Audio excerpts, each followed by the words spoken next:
How to find drafts on TikTok. Hey guys, welcome to the channel. So if you want to find or make drafts on your TikTok video, what you're simply gonna do is first of all, launch the TikTok application on your device.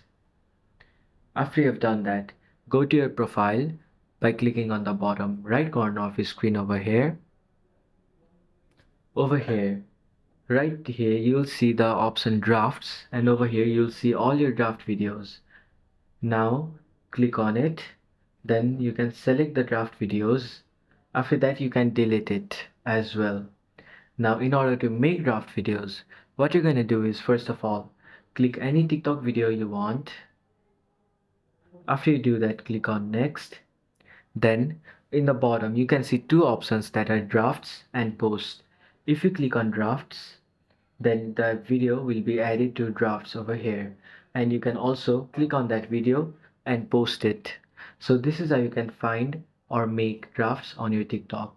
So thanks for watching till the end of the video. Hope this video was helpful to you, and see you in the next video.